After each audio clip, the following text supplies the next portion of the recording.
तो हेलो दोस्तों, आज डिटर्मिनेंट के ऑल फार्मूला को रिवीजन करेंगे जो 12th और जेई के लिए इम्पोर्टेंट होगा। तो चलिए शुरू करते हैं बिना देर किए हुए। डिटर्मिनेंट शुरू करते हैं। Determinant of n row and n column. यहाँ पे डिटर्मिनेंट के रूप में दिया गया है एन रो और एन कॉलम का है। यहाँ इसको फर्स्ट रो कहते हैं, इसको सेकेंड रो, इसको थर्ड रो, इसको फर्स्ट कॉलम, इसको सेकेंड कॉलम, इसको थर्ड कॉलम। तो यहाँ पे एन रो और एन कॉलम आ जाएगा। डिटर्मिनेंट में एलिमेंट को रिप्रेजेंट करने का तरीका इस तरह होता है। ए आई जे, आई मतलब रो होता है और जे मतलब कॉलम होता है। आई मतलब जे, आई मतलब रो और जे मतलब कॉलम। यहाँ पर नोट में दिया गया है determinant is scalar value. Determinant से स्केलर वैल्यू निकलता है जो स्क्वायर मैट्रिक्स का ही निकलता है, केवल स्क्वायर मैट्रिक्स से एसोसिएटेड होता है डिटर्मिनेंट। स्क्वायर मैट्रिक्स किसे कहते हैं?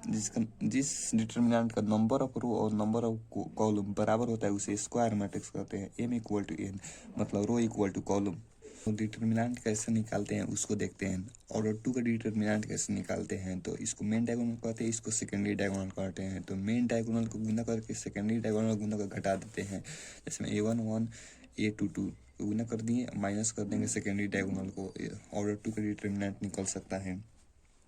ऑर्डर 3 को निकालने से पहले हम लोग साइन देखते हैं। पहले साइन निकालना होता है। किसी डिटर्मिनेंट के किसी भी एलिमेंट को साइन निकालना होता है तो -1 के पावर आई प्लस जे, रो प्लस कॉलम, तो साइन निकल जाता है। या अल्टरनेट देख सकते हैं, प्लस माइनस अल्टरनेट। ऊपर यहाँ प्लस हो गया तो यहाँ माइनस, यहाँ माइनस हो गया तो यहाँ प्लस तो यहाँ माइनस, अल्टरनेट होता है सब साइन। जैसे में हम 3/3 का डिटर्मिनेंट निकालना सीखते हैं। Expanding along R1, expanding along R1 से करते हैं तो R1 से भी कर सकते हैं, R2 से भी कर सकते हैं, R3 से भी कर सकते हैं, C1 C2 C3 से किसी भी से कर सकते हैं। तो हम R1 से कर रहे हैं तो R1 में इसका साइन प्लस हो जाएगा, इसका साइन माइनस, इसका या इस फार्मूला से भी निकाल सकते हैं। -1 की पावर 1 + 1 तो -1 की पावर 2 हो जाएगा, तो ये प्लस हो जाएगा। यहाँ पे A11 का देखते हैं तो यहाँ पर इसको गुना कर देंगे। इस 1 का देखते हैं तो इधर का रो और कॉलम सब खत्म हो जाएगा। तो जो बचेगा ए वाला, तो इसको ऑर्डर 2 के डिटर्मिनेंट की तरह निकाल देंगे। तो A2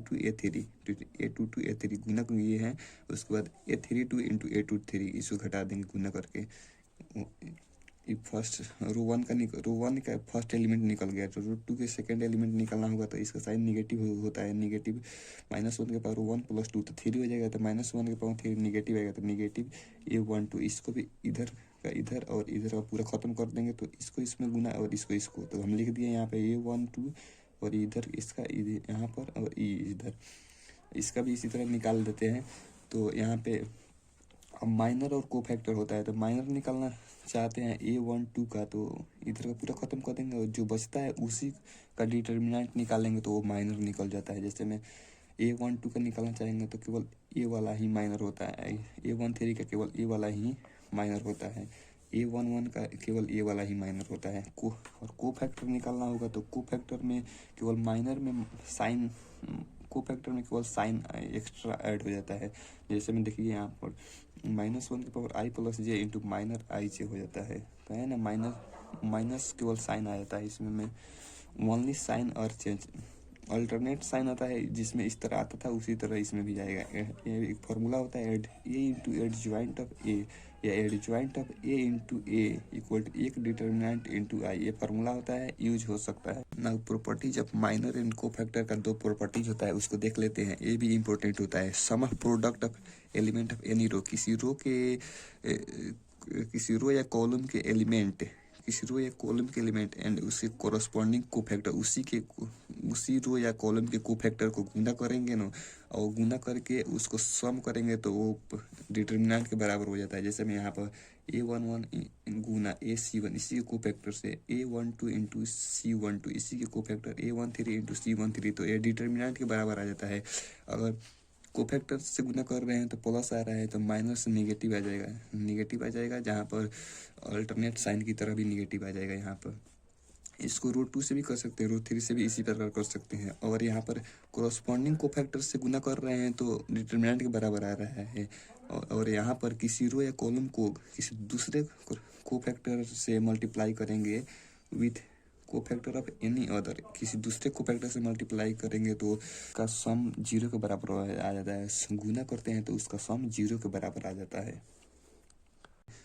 now properties of determinant की प्रॉपर्टीज देखते हैं। Determinant value remains unchange, if row और कॉलम आर इंटरचेंज, किसी डिटर्मिनेंट के रो को कॉलम या कॉलम को रो में इंटरचेंज करते हैं तो डिटर्मिनेंट वैल्यू पर कोई चेंज नहीं होता है।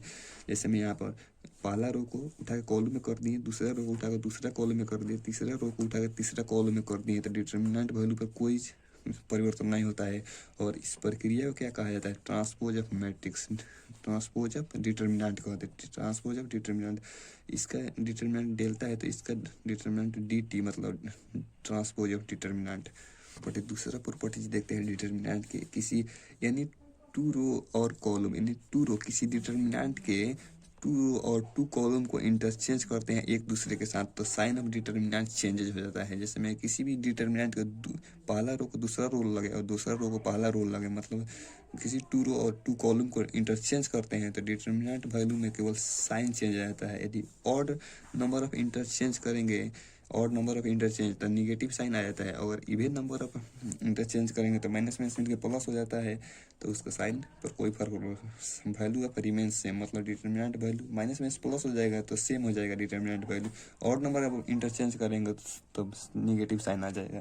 देखते हैं तीसरा property, if any two row और column of determinant are identical और proportional then value of determinant equal to theta. किसी भी डिटर्मिनेंट के टू रो और टू कॉलम आइडेंटिकल या प्रोपोर्शनल होता है, डिटर्मिनेंट वैल्यू जीरो के बराबर हो जाता है, डिटर्मिनेंट वैल्यू जीरो के बराबर हो जाता है। जैसे मैं यहाँ पर डिटर्मिनेंट का ए वाला रो और ए वाला रो, पहला रो और तीसरा रो समान है तो इसका जीरो हो जाएगा। यहाँ पर इस फर्स्ट कॉलम और सेकेंड को थर्ड कॉलम एक दूसरे के प्रोपोर्शनल है, 1 दूना 2, 2 दूना 4, 3 दूना 6, तो प्रोपोर्शनल है तो इसका डिटर्मिनेंट वैल्यू जीरो हो जाएगा। चौथा नंबर प्रॉपर्टी देखते हैं, इफ एनी रो और कॉलम बाई, किसी भी रो और कॉलम को मल्टीप्लाइड के से मल्टीप्लाई करते हैं then value of determinant equal multiply by के।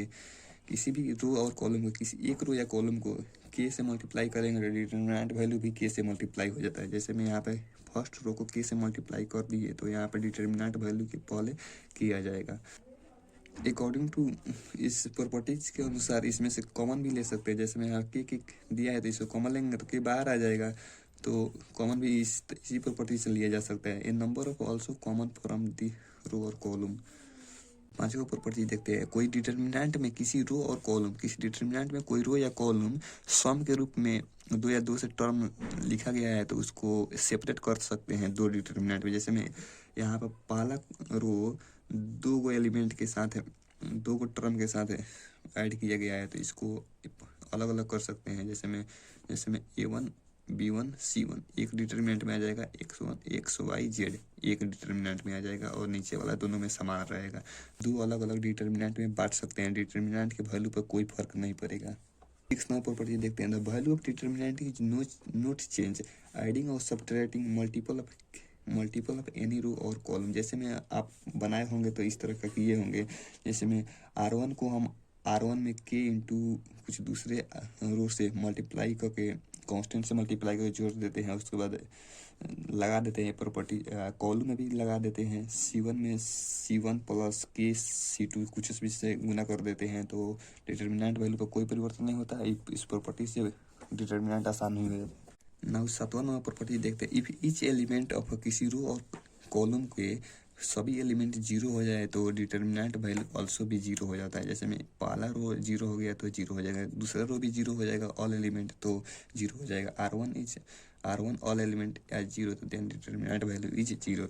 एक नॉन सिंगुलर डिटर्मिनेंट होता है। नॉन सिंगुलर मतलब क्या होता है, उसका डिटर्मिनेंट कोई डिटर्मिनेंट दिया है उसको नॉन सिंगुलर कब कहेंगे, जब ए का डिटर्मिनेंट जीरो के बराबर नहीं है। सिंगुलर कब कहेंगे, जब डिटर्मिनेंट जीरो के बराबर आ जाए। मेंबर ई कुछ डिटर्मिनेंट का रूप है जो डायरेक्ट यूज हो जाता है। जैसे में 1 1 1 x y z y z z x y बराबर होता है 1 1 1 x y z x square y square z square का वैल्यू होता है x minus y y minus z z minus x. इसका रूप कोई भी अलग आएगा तो एक्स वाई जेड के अलग अलग रूप में तो इसका वैल्यू यही होगा। दूसरा नंबर देखते हैं, a b c a c a b a cyclic group में है तो इसका डिटर्मिनेंट ग्रुप में है तो इसका डिटर्मिनेंट वैल्यू हो जाता है minus a plus b plus c into a square b square c square minus a b minus b c minus c है, तो इतना को एक फार्मूला में बैठा सकते हैं, cube b cube c cube minus 3 ABC minus बाहर रहेगा, इसका वैल्यू डिटर्मिनेंट इतना होता है। तीसरा number 1 1 1 a b c a square b square c square, तो इसका a minus b minus c minus a होता है। इसे 1 1 1 a b c a cube b cube c cube, तो इसका a minus b minus c minus a plus b plus सी होता है। इसको याद करिए, रख लीजिएगा। मल्टीप्लिकेशन ऑफ डिटर्मिनेंट, डिटर्मिनेंट का मल्टीप्लिकेशन कहते हैं। हम 2/2 का बता सकते हैं, 2 ऑर्डर का बताते हैं। आप 3 ऑर्डर का भी इसी तरह निकाल सकते हैं। जैसे मैं यहाँ पर एलिमेंट दिया गया है, इसका डिटर्मिनेंट निकालना है। मल्टीप्लिकेशन किस तरह करते हैं, जैसे मैं इसको उठाएंगे इसमें गुना कर देंगे, फिर इसको उठाएंगे इसके में गुना कर देंगे। जैसे मैं a1 को x1 से b1 को y1 से a1 x1 b y1 y1 इसको लिख दिए। अब इसको लिखना होगा तो फिर इसको उठाएंगे फिर इसमें गुना कर देंगे, a1 x2 b1 y2 यहाँ पर लिख दिए। अब नीचे वाला लिखना होगा तो इस सेकंड रो को उठाएंगे और फर्स्ट कॉलम में गुना करेंगे। फिर यहाँ इसको लिखना होगा तो सेकंड रो और इसको इसी तरह गुना कर देते हैं, आ जाता है डिटर्मिनेंट का वैल्यू। देखते हैं स्क्यू सिमेट्रिक डिटर्मिनेंट और स्क्यू सिमेट्रिक डिटर्मिनेंट और सिमेट्रिक डिटर्मिनेंट। तो सिमेट्रिक डिटर्मिनेंट में ए आई जे इक्वल टू ए जे आई होता है। इसको ए आई जे और ए जे आई कहा जाता है। इसको और इसको जैसे में देखते हैं यहाँ पर 3 है तो यहाँ भी 3 होना चाहिए, यहाँ -4 है तो यहाँ भी 4 होना चाहिए, यहाँ 5 है तो 5 भी है। इसको और इसको ए आई जे, तो इसको ए जे आई कहते हैं। यहाँ पर डायगोनल एलिमेंट कुछ भी हो सकता है, लेकिन 0 के बराबर नहीं होना चाहिए। अगर डायगोनल एलिमेंट 0 हो जाएगा तो कोई फर्क नहीं पड़ता। यहाँ पर देखिए स्क्यू सिमेट्रिक डिटर्मिनेंट में ए जे आई इक्वल टू माइनस ए जे आई हो जाता है। ए आई जे इक्वल टू माइनस ए जे आई, यहाँ पर प्लस होता था यहाँ पर माइनस आ जाता है। और इसमें डायगोनल एलिमेंट भी 0 होता है, तो इसमें डायगोनल एलिमेंट 0, यहाँ माइनस बी है तो यहाँ पर प्लस बी, यहाँ पर सी है तो यहाँ माइनस सी, यहाँ माइनस ए है तो यहाँ पर ए, तो स्क्यू सिमेट्रिक मैट्रिक्स हो जाता है, स्क्यू सिमेट्रिक डिटर्मिनेंट हो जाता है।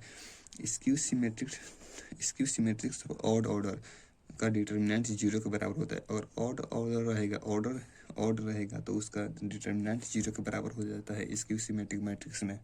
कोफैक्टर डिटर्मिनेंट किसे कहते हैं, किसी डिटर्मिनेंट के सभी एलिमेंट को, जैसे मैं यहाँ पर सभी एलिमेंट दिया है, इसको सभी एलिमेंट को सभी कोफैक्टर में रिस्पेक्टिव कोफैक्टर में चेंज कर देंगे तो कोफैक्टर डिटर्मिनेंट हो जाता है। जहाँ पे यहाँ पे लिखा है replacing all element of determinant bye their respective cofactor, तो एक कोफैक्टर डिटर्मिनेंट होता है। तो इसका डिटर्मिनेंट कैसे निकालते हैं, तो डिटर्मिनेंट कोफैक्टर डिटर्मिनेंट डेल्टा के पावर, इसका डिटर्मिनेंट के power n-1, n equal to यहाँ पर n क्या होता है, n ऑर्डर ऑफ डिटर्मिनेंट होता है, या 3 ऑर्डर का है तो 3-1 हो जाएगा।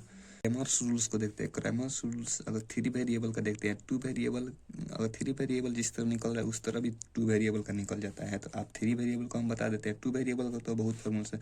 3 वेरिएबल में 3 इक्वेशन दिया गया है यहाँ पर, a1x b1y c1 z equal to d1, यहाँ पर a2x b2y c2 z equal to d2। इसी तरह अगर यहाँ पर d सब d1 d2 d3 0 हो जाएगा तो होमोजीनियस सिस्टम हो जाएगा, जो आगे पढ़ेंगे।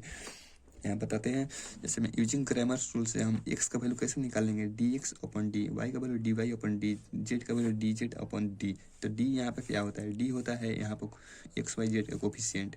तो a1 b1 c1 a2 b2 c2 a2 b2 c2 a3 b3 c3, यहाँ d निकाल सकते हैं। dx कैसे निकालते हैं, dx निकालना चाहते हैं तो x वाले जगह पर कोफिशिएंट रख देंगे, कांस्टेंट वाला टर्म रख देंगे, तो d1 d2 d3 और b1 b2 इस सब सेम रहेगा ये वाला। अगर dy निकालना चाहते हैं तो y वाला जगह पर हम कांस्टेंट टर्म को रख देंगे, d1 d2 d3। और z वाला निकालना चाहते हैं तो z वाला टर्म तक कांस्टेंट को रख देंगे, तो dz निकल जाएगा। तो dz और d निकल जाएगा तो z का वैल्यू dz अपन d, x का वैल्यू भी निकाल सकते हैं इसी तरह। तो तीनों वेरिएबल निकल सकता है, तीनों क्वेश्चन का वेरिएबल निकल सकता है, x y z का वैल्यू निकल जाएगा। नाउ नंबर ऑफ सॉल्यूशन कैसे निकालते हैं, जैसे मैं यहाँ पर इसमें d निकाले थे, यहाँ पर d का वैल्यू निकाले थे यहाँ पर, तो d कुछ भी हो सकता है, एक भी 0 हो सकता है, एक भी नॉन 0 हो सकता है। अगर नॉन 0 आएगा तो उसको यूनिक सॉल्यूशन कहते हैं, सभी का अलग अलग मान आएगा। अगर 0 आ जाएगा तो उसके 2 ऑप्शन आएगा।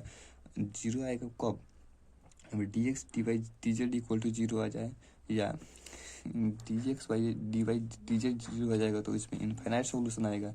और any one of dx dy dz कोई भी एक 0 आ जाएगा, एक नॉन 0 आ जाएगा और ये सब 0 आ जाएगा, तभी 0 आ जाएगा, तो इसमें कोई एक नॉन जीरो आएगा तो उसमें नो सॉल्यूशन कहते हैं। नो सॉल्यूशन को इनकॉन्सिस्टेंट कहते हैं, और यूनिक सॉल्यूशन और इनफाइनाइट सॉल्यूशन कॉन्सिस्टेंट कहते हैं। डीएक्स और यहाँ पे ये इनफाइनाइट सॉल्यूशन में एक एक्सेप्शन होता है। एक्सेप्शन कब होता है? जब पैरेलल हो जाएगा तीनों डिटर्मिनेंट का, तीनों इक्वेशन अगर पैरेलल हो जाएगा तो तब भी डिटर्मिनेंट dx dy dz का वैल्यू जीरो हो जाएगा। तब भी यहाँ पर पैरेलल हो जाएगा तो इनफाइनाइट सॉल्यूशन नहीं होगा, यहाँ पर नो सॉल्यूशन आता है। यहाँ पर dx dy dz equal to zero हो जाता है जब एक्सेप्शन इन पैरेलल पैरेलल प्लेन के केस में भी dx dy dz जीरो हो जाता है, फिर भी उसमें नो सॉल्यूशन होता है। लेकिन आप लोग पढ़े हैं यहाँ पर dx dy dz equal to zero, तो यहाँ इनफाइनाइट सॉल्यूशन, लेकिन पैरेलल प्लेन के केस में यहाँ पर नो सॉल्यूशन आता है।